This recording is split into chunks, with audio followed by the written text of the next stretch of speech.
जय श्री कृष्ण।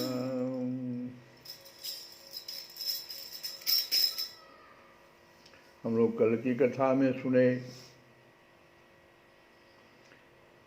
कि सुखदेव जी महाराज ने परीक्षित से कहा कि बेटा परीक्षित, तुम आत्मस्वरूप हो, आत्मस्वरूप हो, आत्मस्वरूप बन जाओ। तुमने विश्वात्मा भगवान की लीला के संबंध में जितने भी प्रश्न अभी तक किए थे उसका उत्तर मैंने दे दिया। अब क्या सुनना चाहते हो? तो श्री सूत जी और सनकादि के बीच में भी ये कथा चल रही थी। सूत जी कहते हैं कि सनकादि ऋषियों, व्यास नंदन श्री सुखदेव मुनि समस्त चराचर जगत को अपनी आत्मा के रूप में अनुभव करते हैं और व्यवहार में सबके प्रति समदृष्टि रखते हैं। तो जो इस प्रकार का दृष्टि रखता हो वो दूसरे को भी यही दृष्टि रखने के लिए प्रेरित करेंगे।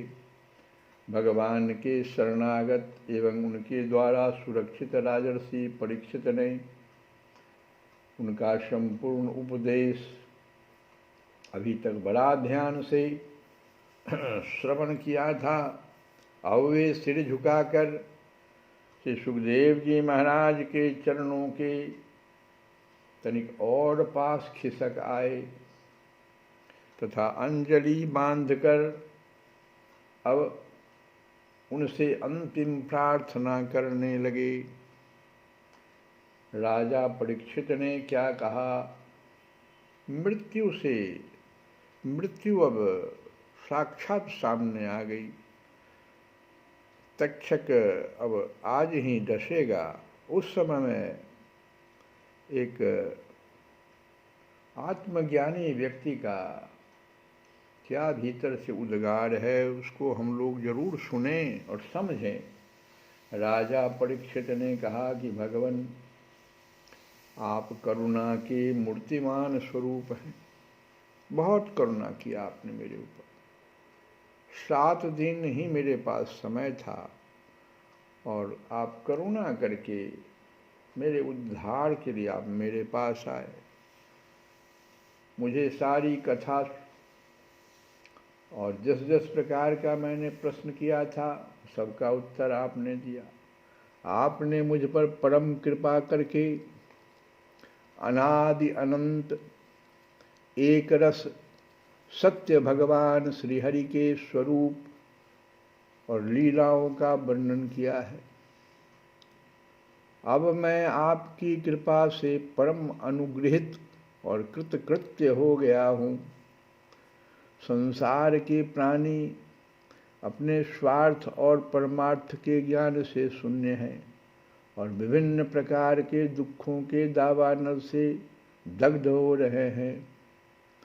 उनके ऊपर भगवन्मय महात्माओं का अनुग्रह होना कोई नई घटना अथवा आश्चर्य की बात नहीं है। यह तो उनके लिए स्वाभाविक ही है।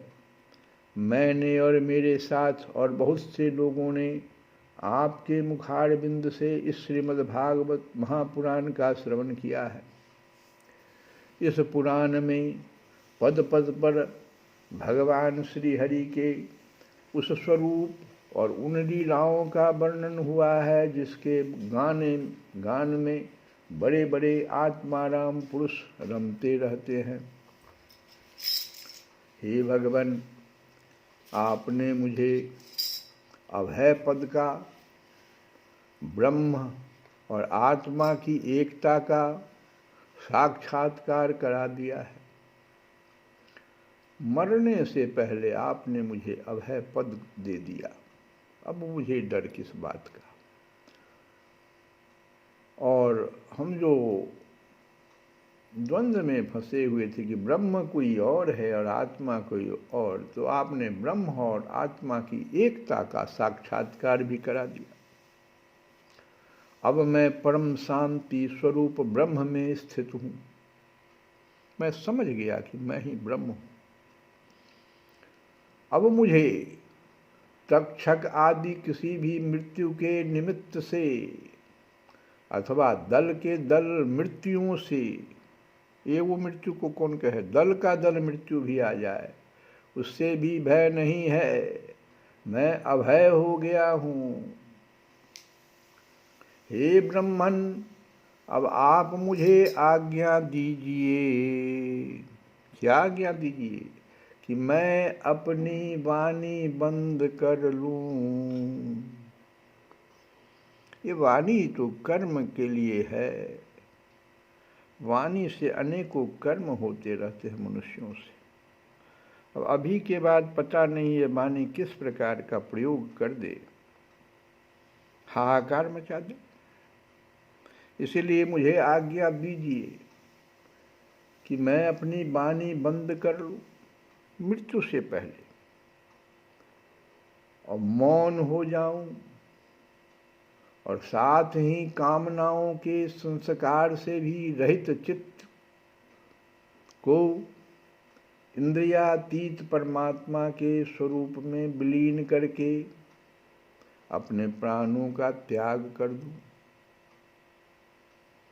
आपके द्वारा उपदेश किए हुए ज्ञान और विज्ञान में परिनिष्ठित हो जाने से मेरा अज्ञान सर्वदा के लिए नष्ट हो गया। बहुत श्रद्धा से जो मैंने श्रवण किया, इसके कारण ही ऐसा हुआ। आपने भगवान के परम कल्याणमय स्वरूप का मुझे साक्षात्कार करा दिया है।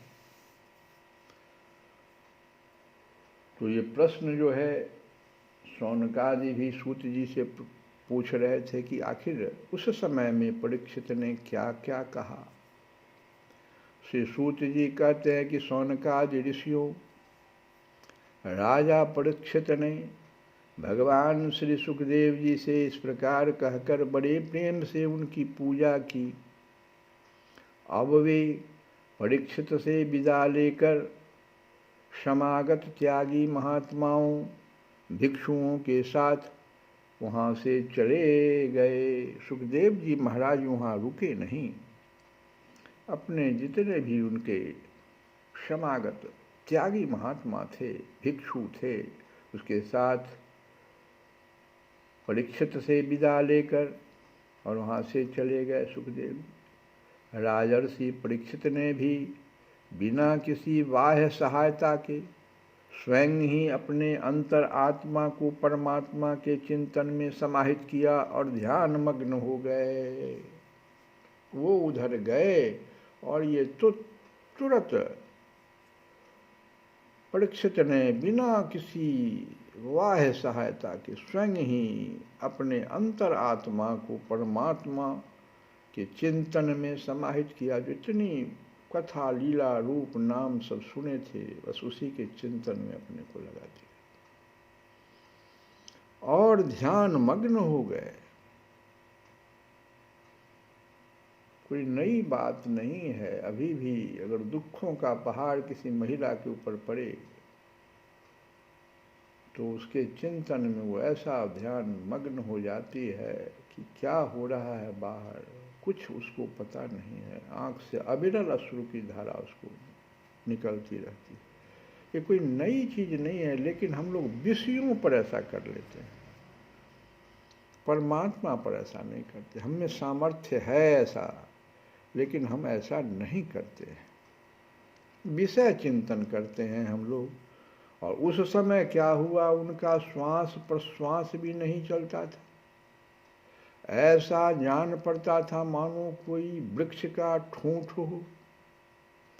उन्होंने गंगा जी के तट पर कुशों को इस प्रकार बिछा रखा, कुश को इस प्रकार बिछा रखा था जिसमें उनका अग्रभाग, कुश का जो अग्रभाग पूरब की ओर हो और उन पर स्वयं उत्तर मुंह होकर बैठे हुए थे। उनकी आसक्ति और संशय तो पहले ही मिट चुकी थी। न कोई आसक्ति, कोई मोह, कुछ भी नहीं बचा था उनको। और संशय भी नहीं रहा था कि आगे क्या अब होगा मेरे साथ। अब वे ब्रह्म और आत्मा की एकता रूप महायोग में स्थित होकर ब्रह्म स्वरूप हो गए। शौनकादि ऋषियों सुनो, अब क्या हुआ। सूत जी कह रहे हैं सुनो। मुनि कुमार श्रृंगी ने क्रोधित होकर परीक्षित को शाप दे दिया था। अब उनका भेजा हुआ तक्षक सर्प राजा परीक्षित को डसने के लिए उनके पास चला। रास्ते में उसने एक ब्राह्मण को देखा। उस तक्षक ने देखा कि एक ब्राह्मण खड़ा है, उसका नाम कश्यप ब्राह्मण था। कश्यप नाम का एक ब्राह्मण जो रास्ते में खड़ा था। कश्यप ब्राह्मण कोई साधारण ब्राह्मण नहीं था। वो सर्प विष की चिकित्सा करने में उस समय संसार का सबसे निपुण वो चिकित्सक था। तक्षक ने बहुत सा धन देकर कश्यप को वहीं से लौटा दिया। यही खराबी है, अभी भी है इस तरह की बात कि अगर चिकित्सक पैसा लेकर के किसी का जान न बचावे। ये हमारा जो अभी कथा है ये बहुत बड़ी शिक्षा दे रहा है, ऐसा नहीं करना चाहिए। तक्षक ने देखो बहुत सा धन देकर कश्यप को वहीं से लौटा दिया। उन्हें राजा के पास न जाने दिया।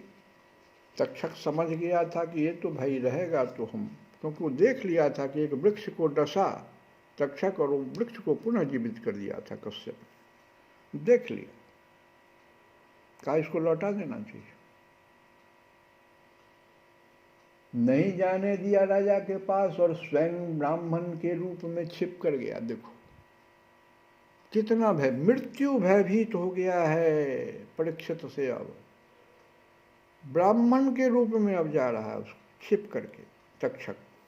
तक्षक तो नाग था, वो बहुरूपिया बहुत तरह का रूप बदल सकता था, उसको ऐसा वरदान था।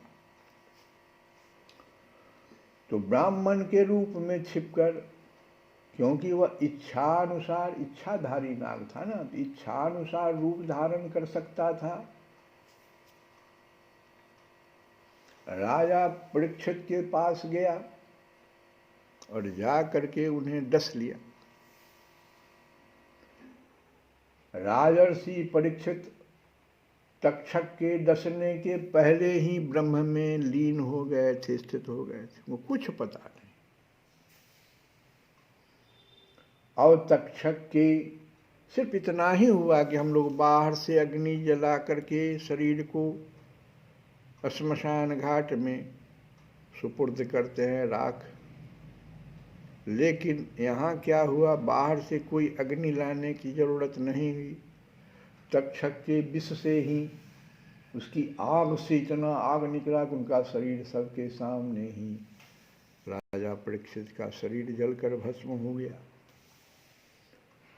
एक तरह से तक्षक ने वही क्रिया निभाया जो हम लोग मृत्यु के बाद सारे सगे संबंधी लोग करते हैं। पृथ्वी आकाश और सब दिशाओं में बड़े जोर से इतने बड़े राजा महात्मा और उनका जाना, ये सुनकर हाय हाय की ध्वनि होने लगी। देवता असुर मनुष्य आदि सब के सब परीक्षित की यह परम गति देखकर विस्मित हो गए कि ऐसा मृत्यु तो हमने देखा ही नहीं था। और देवताओं की दुदुम्भियां बजने लगी। देखा उन्होंने कि वो परीक्षित तो परमात्मा में लीन हो गया, कृष्ण में लीन हो गया। इसलिए लोगों ने दुदुम्भियां बजा दी। देवताओं ने दुदुम्भियां बजा दी, गंधर्व और अप्सराएं गान करने लगी और देवता लोग जो हाय हाय पहले किए थे अब साधु साधु करने लगे कि ऐसा तो सबके साधु। साधु साधु के नारे लगाकर पुष्पों की वर्षा करने लगे। हम लोग कथा को अभी आज यहीं विराम दे करके, लेकिन देवता लोग तो इसको जान गए, लेकिन जो परीक्षित के अपने ही पुत्र थे, उन्होंने क्या गलती किया, इसको हम लोग कल की कथा में सुनेंगे। प्रभु मैं, अपरीक्षित देखो कहाँ जा रहे हैं कि प्रभु मैं द्वारे तुम्हारे आया, प्रभु मैं द्वारे तुम्हारे आया। अरे साथ नहीं कुछ लाया, साथ नहीं कुछ लाया, प्रभु मैं द्वारे तुम्हारे आया, प्रभु मैं द्वारे तुम्हारे आया। तुमने दिया, क्या क्या दिया, राजा बना दिया तुमने। तो तुमने दिया घट मणि कंचन का, तुमने दिया घट मणि कंचन का, लेकर मैं इतराया, तुमने दिया घट मणि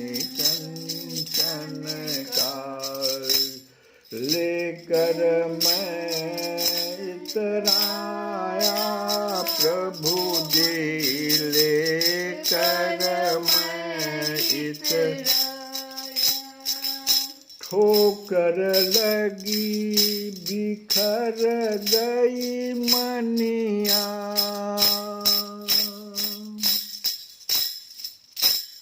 हो ठोकर लगी बिखर गई मनिया। अरे हाथ नहीं कुछ आया, अरे हाथ नहीं कुछ आया, मूर्ख मन पछताया, प्रभु मैं द्वार तुम्हारे आया, द्वार तुम्हारे आया। अरे हाँ साथ नहीं कुछ लाया, प्रभु मैं द्वार तुम्हारे आया। तुमने दिया उपवन केसर का, तुमने दिया उपवन केसर का, जो पशु यूथ चराया, मैंने सो पशु यूथ चराया, हम तो नष्ट कर दिए उसको। सो पशु यूथ चराया, तुमने दिया उपवन के, सो पशु यूथ चराया। ओ माया वन की मृग तृष्णा में, माया वन की मृग तृष्णा में, अटक भटक भर माया, अटक भटक भर माया। ओ निष्फल जन्म गमाया, साथ नहीं ओ निष्फल जन्म गमाया, साथ नहीं प्रभु मैं द्वार तुम्हारे आया, प्रभु मैं द्वार तुम्हारे आया, ओ प्रभु मैं द्वार तुम्हारे आया। ओ तुमने किया उपकार दयामय, सुखदेव जी को भेजा तुमने प्रभु, तुमने किया उपकार दयामय, मैं कुछ समझ न पाया, स्वामी मैं कुछ समझ न वो तुमने किया उपकार दयामय, तुमने किया उपकार दयामय, मैं कुछ समझ न पाया, काम क्रोध मद मोह लोभ ने, काम क्रोध मद लोभ मोहने, मिलकर नाच नचाया, हो मिलकर नाच नचाया, धर्म कर्म बिसराया, हो धर्म कर्म बिसराया, हो साथ नहीं कुछ लाया, हो साथ नहीं कुछ लाया, प्रभु मैं द्वार तुम्हारे आया, प्रभु मैं द्वार तुम्हारे आया।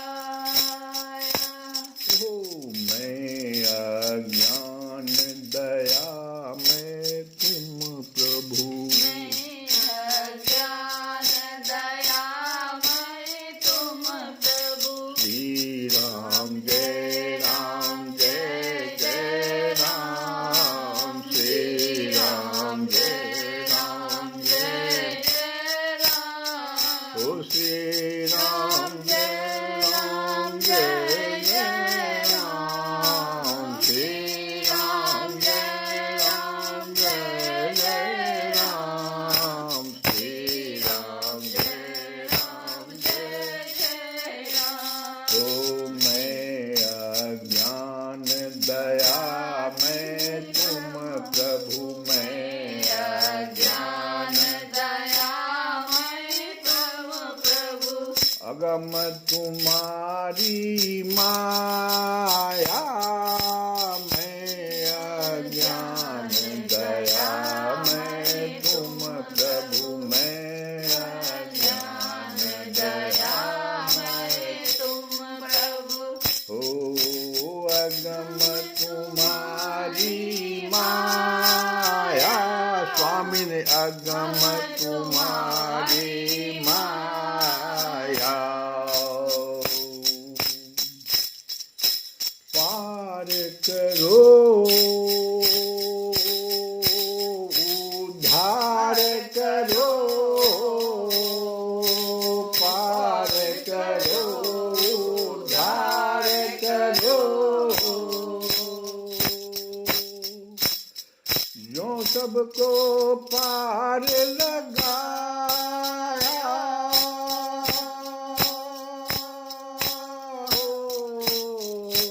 जो सबको पार लगाया, चरण शरण में आया, ओ चरण शरण में आया, ओ चरण शरण में आया, प्रभु मैं द्वार तुम्हारे आया, प्रभु मैं द्वार तुम्हारे आया, प्रभु मैं द्वार तुम्हारे